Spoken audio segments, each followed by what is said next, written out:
Greetings, everyone. This is Rock and Roll Spot Connection with the weekly comic book roundup. We've covered this week's X-Men and Star Wars books, and now it's on to this week's Devil's Reign tie-ins, as well as this week's Spider-Man books. Kicking things off, we've got Devil's Reign number 5, and as you can tell from the cover of 6. Where we left off,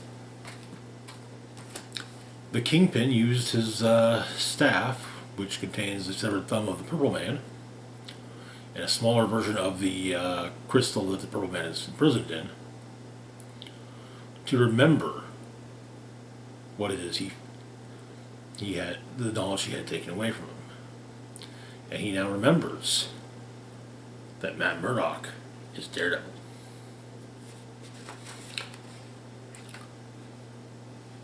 And but as the issue begins,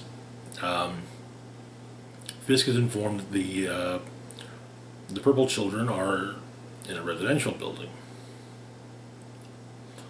and an advisor of the mayor wants to know if they should give the go-ahead to the Thunderbolts.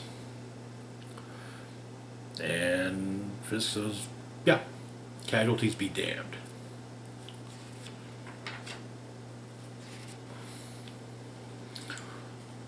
So the Thunderbolts show up. One of them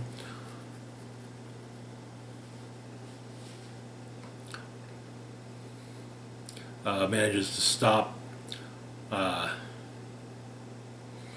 U.S. agent in his tracks, but the rest of the Thunderbolts are down the hallway, and so Electro basically electrocutes them all through the wall as the kids are being taken away. Jessica Jones and the Champions show up. They manage to rescue some of the kids, but we learn that somebody else has joined the Thunderbolts, the Abomination. Jess gets a power damper collar put on her,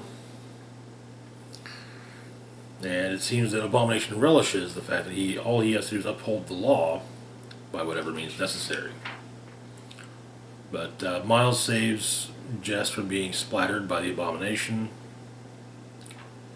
But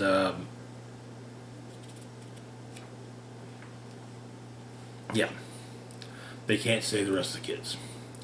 Elsewhere, Mike Murdock is talking with his friend Butch, and he explains that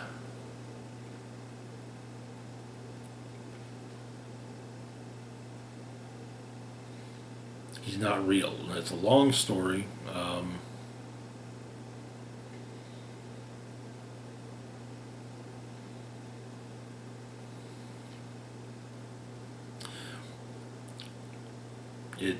He basically created via one of the Norn Stones, which he keeps hidden in Matt's apartment. He's been sitting on it like an insurance policy. They'll need like a manual or something because maybe he can figure out how to use it. But Butch doesn't want anything to do with the superhero stuff.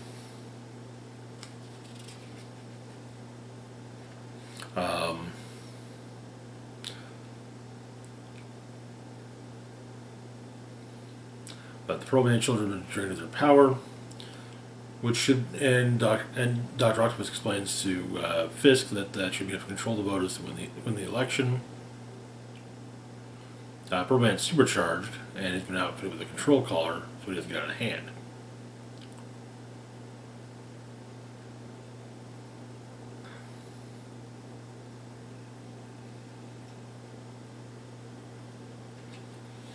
But while Otto has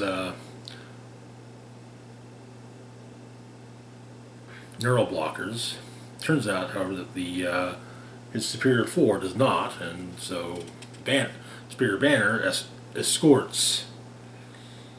violently escorts Doc Ock out, and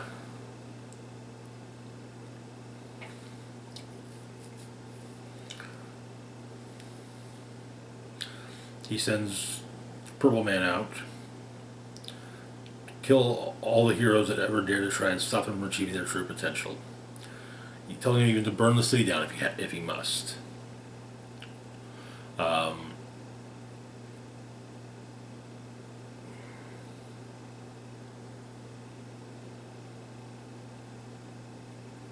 but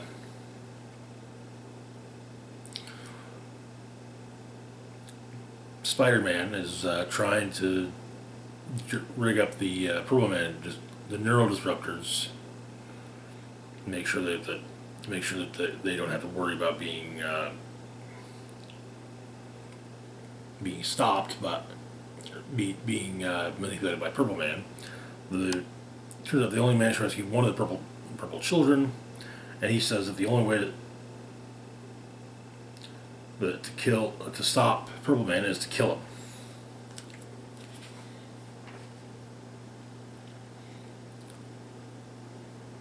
Daredevil tries to reason with him on this, but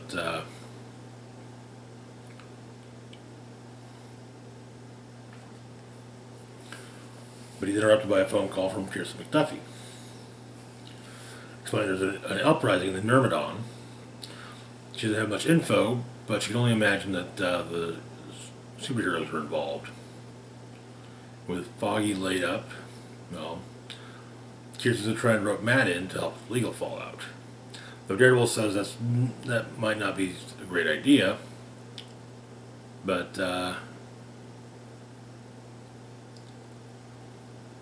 and Kirsten states that there's some kind of riot going on downtown.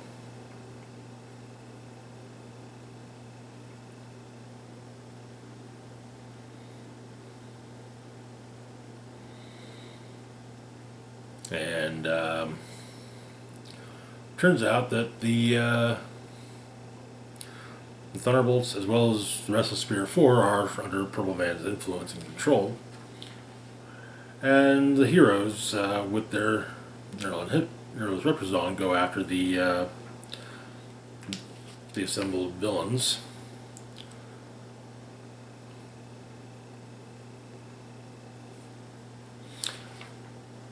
When Purple Man shows up, with most of New York City's population under his control as well.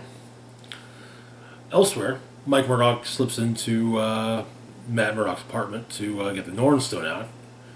Still hiding. It's still where he normally hides it, but there's someone else waiting there. Mayor Fisk, who beats Michael to death, finishing up as Kirsten walks into Matt's apartment.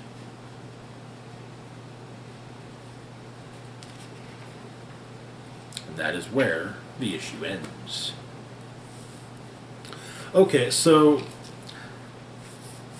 I still don't like the fact that we got that Woman Without Fear kind of had that whole thing of, oh yeah, Matt's dead, killed by the Kingpin.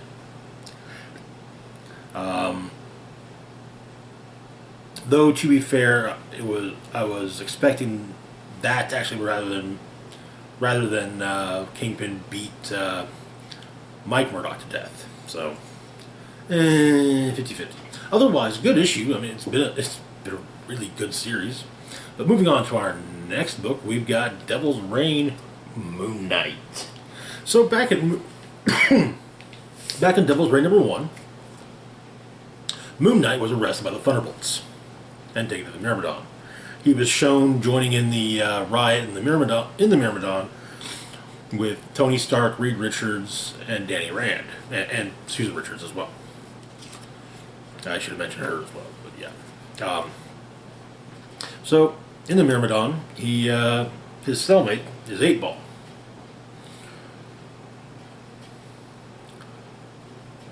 And Mark's just been brought in without his mask or nothing, and so 8-Ball asks, what Mark's in for, and he says, mask beef.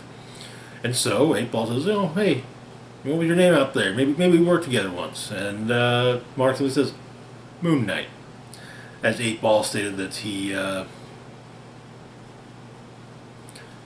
fought Spider-Man, She-Hulk, Sleepwalker, and Moon Knight. But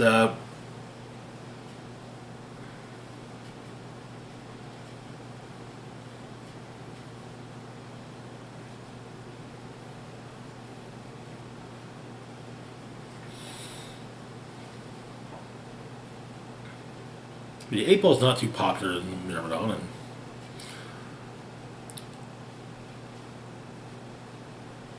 Captain Confusion takes his apple from lunch when Moon Knight shows up and reminds the good captain just who it was that carved that crescent moon into his forehead. And 8-Ball asks why Moon Knight's not sitting with the other superhero types, and he simply says that, you know,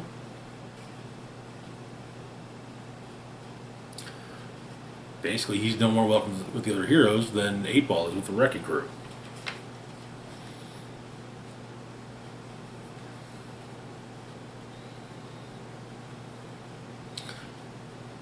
But there are others that have a crescent moon carved in their foreheads, and Moon Knight starts some shit with them.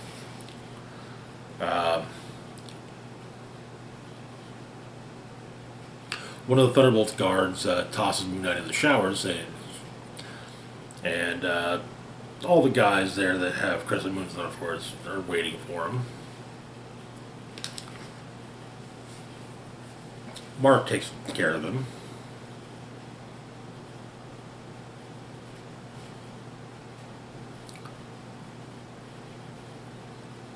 But Mark's heard that apparently there's a underground fight club type thing inside the prison, and he wants in. He wants a shot at the title against Man Mountain Marco. Of course, he's got to start at the bottom. Start with Boomslang.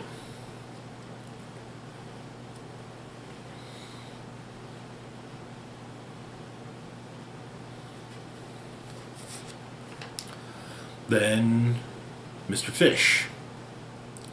Then Handicap Round, Killer Shrike and Cactus. Then Massacre. But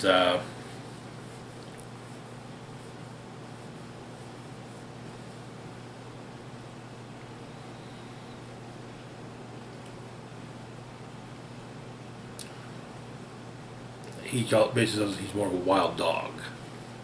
And finally, he gets his title shot against Man Mountain Marco. Who explains he's got a 12-year-old daughter who looks bigger and meaner than Moon Knight. Takes after her old man, after all.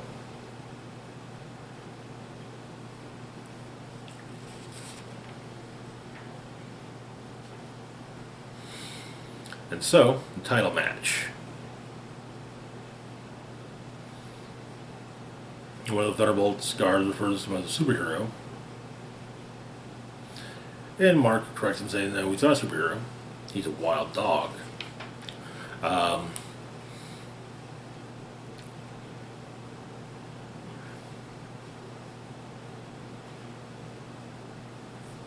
They fight. And, yeah. Marco gets some hits in, but, yeah. Moon Knight takes him down. And we get a brief flashback. Turns out that Man Mountain Marco's ex-wife, Judith, went to the Midnight Mission, explaining that she and Marco had a daughter, and that Man Mountain Marco left just after she was born and never saw her. However, the daughter's 12 now, taking after Marco. Powers, strong, and somehow Marco found out, which makes her valuable to him. Apparently, he writes to Judith, saying he's going to take her he's going to take his daughter from Judith when he gets out. He's going to kill her and make their daughter like he is. And it was explained that she's 12 and she likes to paint. And so Mr. Knight informs her that Judith and her daughter are under his protection. And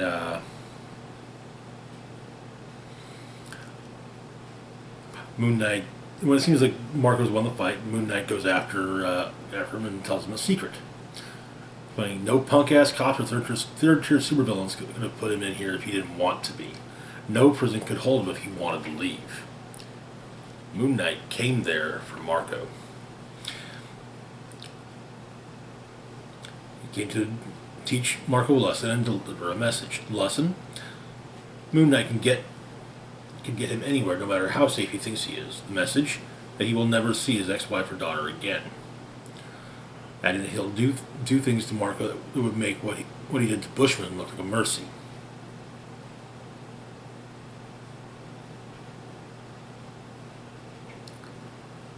And to prove his point that Marco will never see his daughter again, Moon Knight doesn't kill Marco.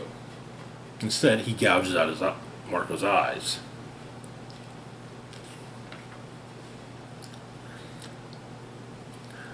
Leading to Moon Knight being tossed in solitary. 8-Ball has heard about this and clarifies, did you really, let yourself get pinched? And Moon Knight points out that they're not going to keep Captain America in. He's just a single guy. They got everyone in here. It's just a matter of time. Think you really hold Reed Richards? But 8-Ball points out, you think they're going to take you with them? They don't like you. And he says they don't. But they don't have to like me. They're going up against Wilson Fisk when they get back to the city, and that's the kind of fight you need a wild dog for. And that is where the issue ends. I think this is probably my favorite Devil's Reign tie-in. It's like it's great. It's like it's the Rorschach in prison section from Watchmen,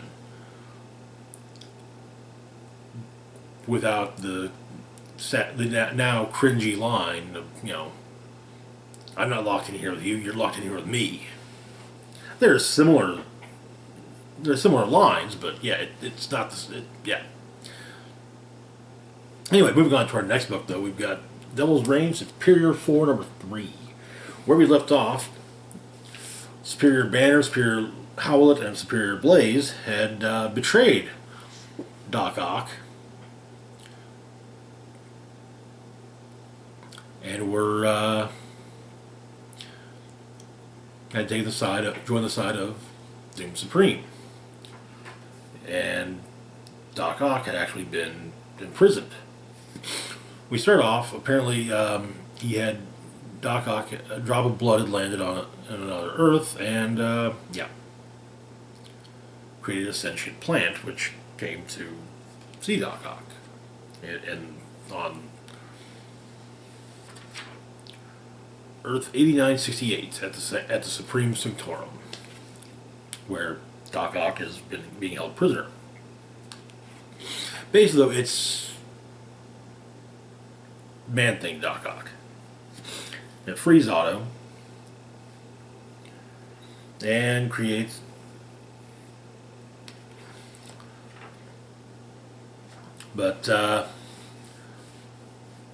Supreme Octopus explains to Banner, Howlett, and Blaze everything he's done, how there was a previous multiversal war led by Doc Ock variants, and he defeated them all.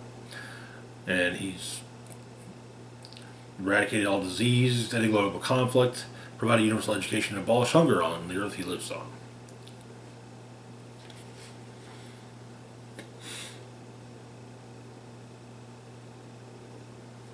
But Otto and the Man-Thing Otto bond and go to stop Supreme Octopus, who means to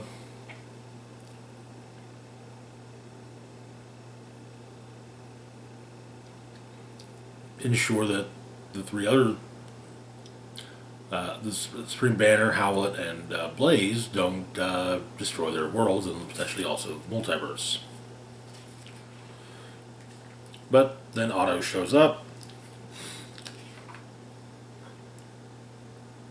manages to take down Doom Supreme, with the remaining members of the Superior 4 opting to help. And they get back to Earth 616. They gotta fix the dimensional. They have to fix the dimensional bridge, but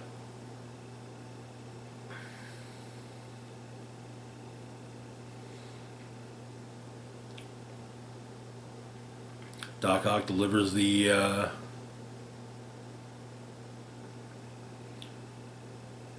man that sends the Man Thing Doc Ock through the gateway. Otto then gives Superior Banner a pill that will devolve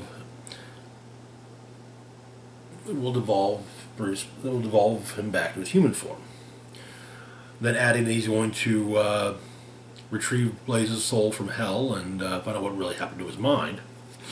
And he then tells Superior Howlett that if he stays on Earth 616, he'll be a citizen of the mutant nation state Krakoa, and Otto will show him the gates.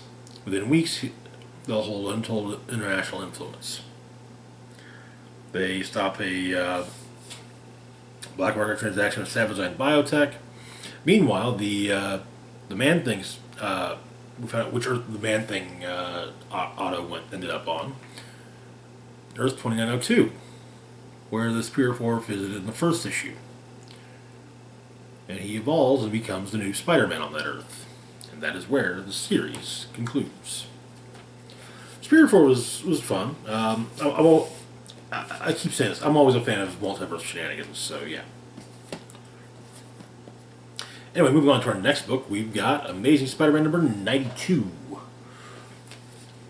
Continuing Spider-Man Beyond, where we left off,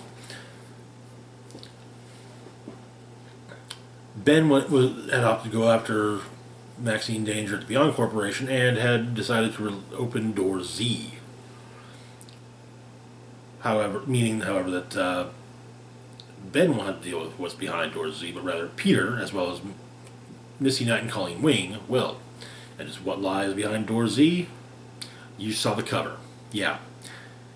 It's the Lizard. But he's been further mutated. So, they're dealing with the Lizard as best they can. Colleen's having fun. She's got to slice off limbs, so, But it's the Lizard, so those limbs grow back. And they continue on and discover that part of the source of what's going on with Lizard is Morbius. It's a vampire lizard. At Beyond HQ, Ben's arrived, and he's wrecked the security system, saying that Peter would feel bad, but he doesn't feel a thing. But to himself he adds that there's a hole in his memories, a yawning pit, the memories that him and Peter shared.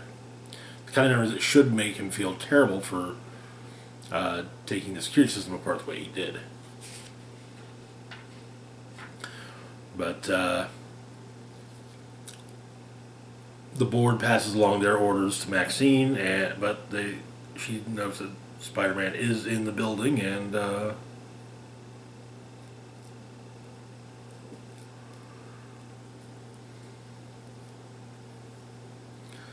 this is not the first operation she's scuttled, though it's always a big red button.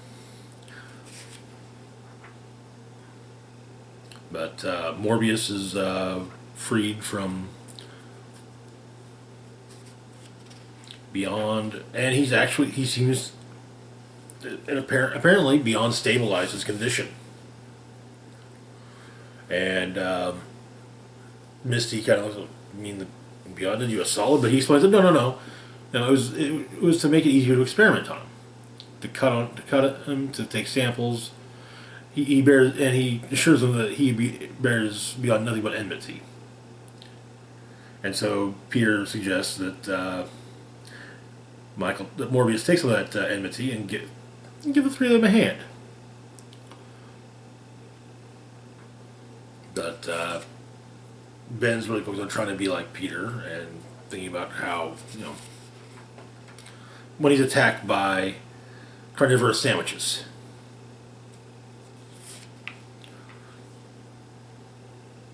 But the vampire lizard escapes, so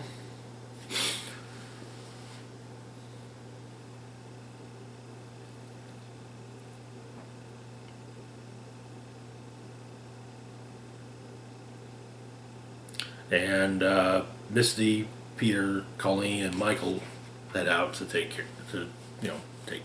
Janine shows up to save Ben from the carnivorous sandwiches, and they say that once they take down Beyond, they're going to be back on the run. Maxine tasks Marcus with stopping Ben, rolls her eyes, but Marcus says he's not going to try and stop him for Beyond. He's going to try and stop him for him. Maxine rolls her eyes and states that Marcus is very principled and a credit to the company. So, Colleen, Misty, and Morbius track down Vampire Lizard and ram the car into him. It should also be noted that Misty stated she's going to call in Monica Rambeau as well later. But apparently the fight with the Vampire Lizard will be continued in 92 BEY.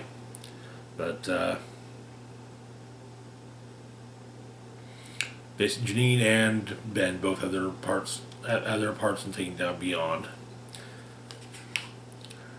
and Ben runs off to take care of his, which is where the issue ends. I think the finale is supposed to be in the next issue. It's been advertised, so yeah, I think it's the next issue. But Beyond's been a really fun story. But anyway, moving on to our next book, we've got Venom number 6. Where we left off, Meridius revealed he had been enacting plans against Venom, the Venom symbiote, as he himself is a King in Black. Throughout the time stream, Venom had rebonded with Dylan and helped him escape Alchemax, and the Life Foundation was also very much trying to bring Venom down. Also, Meridius has sent a symbiote to help the Beyond Corporation, or not the Beyond, the Life Foundation, Bedlam. So, Sleeper and Venom manage to escape. Liz Allen says a few words, basically to what the American people need to hear. The Life Foundation is picked by Senator Crane to consult on matters of national security regarding symbiotes. And Carlton Drake insists that Spearhead build a team for the Life Foundation, a jury, if you will. Nearly 2 weeks later, Dylan's staying in the back of a biker bar, Baywater, which is 70 miles east of Modesto. But apparently, a stash for the gang that controls Baywater was hit recently. It was hit by Venom, but apparently the other gang is wanting to remind people they're in charge. So, but Jake, the owner of the bar, his old gang's showing up. The plan being to protect what's theirs, not to cause any trouble. Just if trouble comes their way, well, they're going to protect them. They'll protect what's theirs.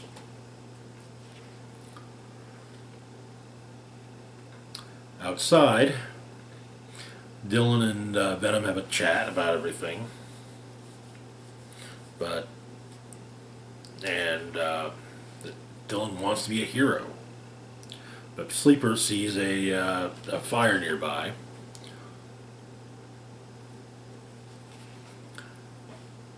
And Venom goes to deal with, to fight off the bikers again. But reports pop up about there being a symbiote at the side of a fire in Baywater. And Bedlam here overhears them, and that is where the issue ends. This kind of felt like just okay, we're running a whole bunch of things. Let's try and get everything kind of coalesced. So yeah. Moving on to our last book for the moment, we've got Spider-Gwen, Gwen-Verse #1. So last week saw Gwen Stacy versus 65. Spider-Gwen, Ghost Spider on her Earth, Spider-Woman. She was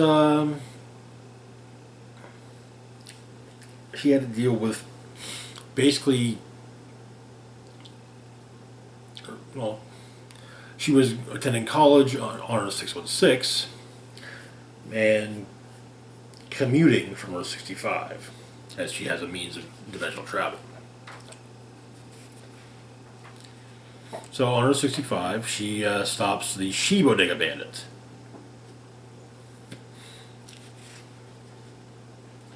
Sadly, though, she missed another Mary Jane's performance, and yeah, MJ is not happy.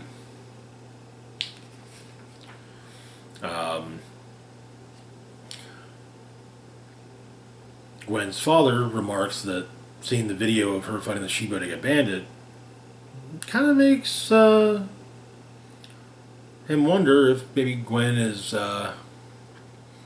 doing superhero stuff on her 616, even though she said she wouldn't. And she explains that, well, she gets brought in on all the team ups, but she just said she's going to go to another universe for a little bit, just to clear her head.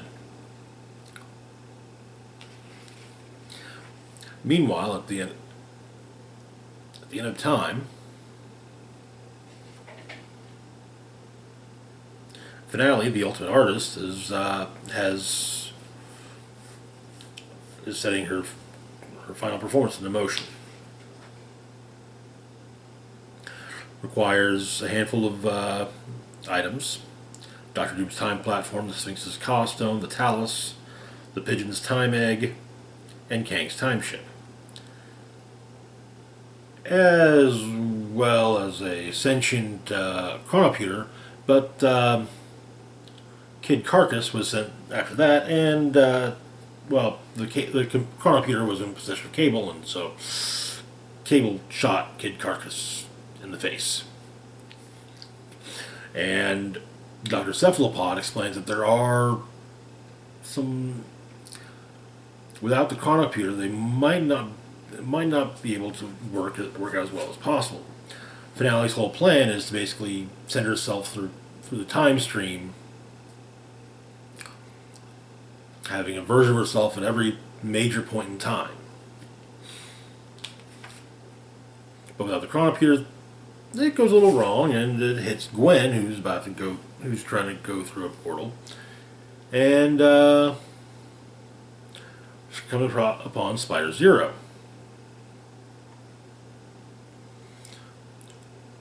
Heard about her through Miles, but they go back through the portal that Gwen came through, which, however, it's not the same. Earth is not the same, and there are mech suits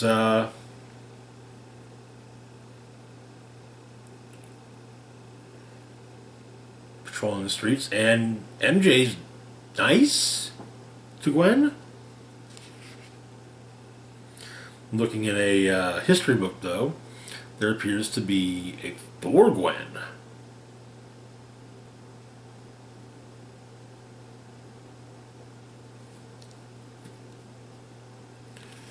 But the mech suit shows back up, and is piloted by none other than Gwen's father. Spider-Gwen helps her get to the right point in time, which leads to Ghost Spider meeting Thor Gwen and promptly starting a fight with her. But Gwen realizes that after the first round out of the fight that she's kind of has to deal with some of her own negative personality traits in dealing with, at least with Thor-Gwen, if not the others as well. Meanwhile, Finale asks her quintet of supervillains, Fossil, Black 13, Roachman, Glam Goblin, and Dr. Cephalopod, just what went wrong. Dr. Cephalopod explains that it seems that the finalizer indicated that Finale's shadow form was interrupted on its journey when it collided with another multiversal key. A key exclusively connected to the DNA signature belonging to Gwen Stacy, aka the Ghost Spider. Without the guidance of Cable's chronoputer, there could be complications, so...